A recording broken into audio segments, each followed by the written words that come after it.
Hey everybody, Frank Finance here. Hope you're having a wonderful day. Today I want to talk about British Petroleum, ticker symbol BP. I'm going to go over my DCF model. I'm going to talk about some of the challenges they're facing and some of the things that you need to think about as an investor as oil prices remain relatively turbulent. We're about $100 a barrel. Where are they going to go up in the short term, and where do we think they're going to be, and where is demand for oil going to be moving forward? So we're going to talk about a lot of things as we go through our DCF model, so stick around. If you like this type of content, please consider subscribing. Now to your content. All right, jumping into my DCF model for British Petroleum. So here's the number that you're going to want to stare at. One of the things I had challenge with most of the oil companies that I've been doing a stock analysis on is the net debt. Now, they carry a large net debt. Again, a large percentage of their assets are going to be the drilling material, all the stuff that they actually use and the assets that they contain. Those don't really show up on a net debt calculation. So it really does look bad when you go down here and take an enterprise value and take away $54 billion from it, and you end up with 20. So it really does take a huge impact. So in order to combat that, I've just been zeroing these fields out on these calculations. If you have a better way, let me know, but that's the way I've been combating it for now. I'll figure out a better way to do it in the future. So talk about some of the other inputs and other areas of consideration here is for the current shares outstanding, have that 3.3 billion roughly. Growth rate for 2022, I have it 30%. I have them growing at 0% next year in 2023. Tapering off 5%, 5%, 5%, and then growing in perpetuity at 3% with the discount rate at 11%. I have their EBITDA multiple at 10. I think I'm not going to change that here in this calculation. Let's talk about some of the other inputs that affect this valuation pretty heavily. So first one is EBITDA, and the second one is the free cash flow. So the way I look at these things moving forward is I'd like to see a trend in what their EBITDA was, going over the last 10 years, 7, 8 years, and then free cash flow as well. So one way I like to do that is look at the margin. When I'm looking at the margin over the last year, I can see that it was trending up from 8 up to 10, kind of got to 11.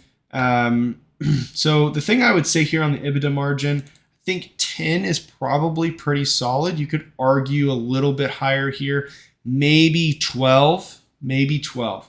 So I'll go ahead and change that here if you want to look at it. Oops. Oopsies. 12, 12, 12, 12. And that basically moves your EBITDA multiple up to $33 a share. Now, is that going to happen? Maybe, maybe not. But I think that is a likely scenario. But to be conservative, I'm going to leave it at 10%, drops it down to 27. Now, the other thing on the free cash flow margin here, you can see this is incredibly inconsistent, very difficult to come up with any number. So I think 4% is going to be kind of not even the average, if you will. I think take the average of this, and I doubt it's 4%. It's 2%, right? So, we do have some outliers here. We have some negatives, and even this 8% is probably considered an outlier. So, it's pretty rough here if you're trying to find a high free cash flow. So, my challenge here with this stock is that free cash flow is pretty much kind of a fleeting in this sense. So I'll just leave that there and say this is a wild guess, okay? But educated in that way. So 2% is the average, but 4% is what we're planning here, and you can consider that conservative, if you will. It's less than the last 3-year average. So other than that, thing about this is that, okay, now let's talk about some of the non-number things that British Petroleum is doing. I think while it was good, I guess, as far as a sign, a token, all the other companies did it as well.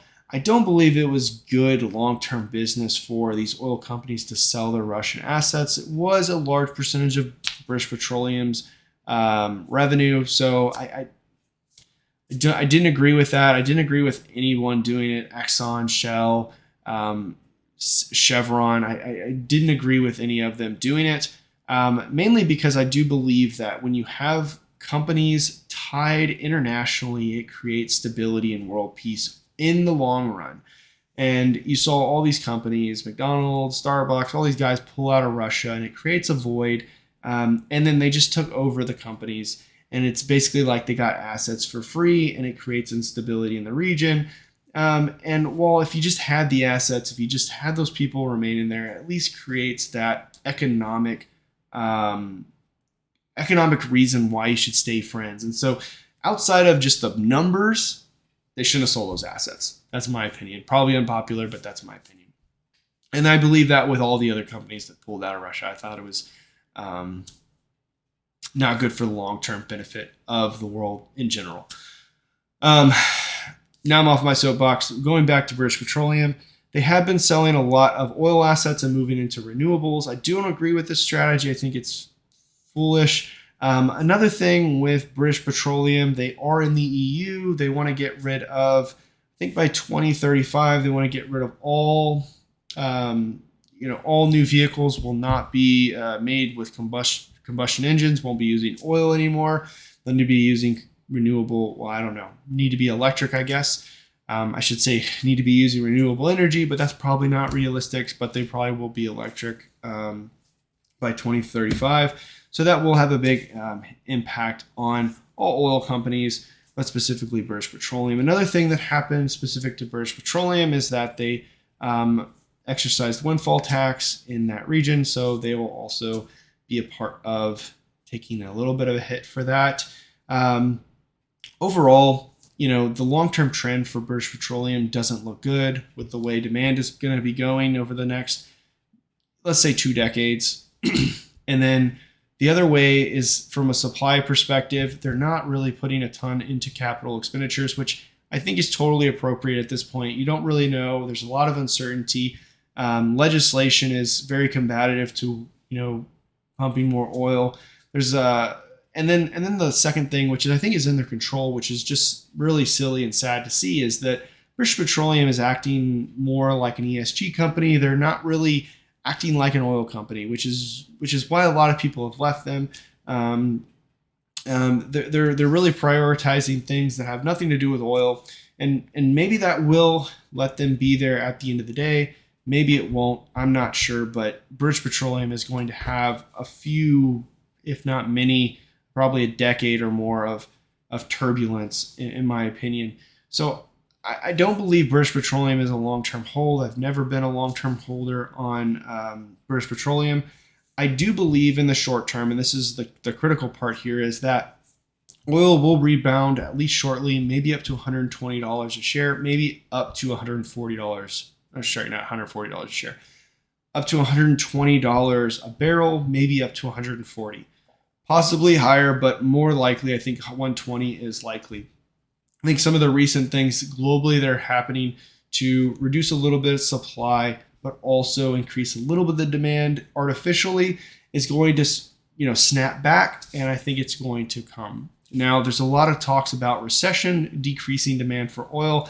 I don't think that's going to happen, but that's just my opinion. I do think in the short term, next 2 to 3 months, we are going to see oil jump back into the $120 range. And I think at that point, it may be a good opportunity to sell British Petroleum, as I don't believe 2023 and through 2026 is really going to be some prime years for them.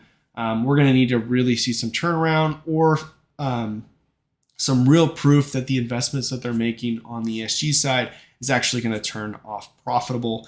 Other than that, it seems to be a big waste of money.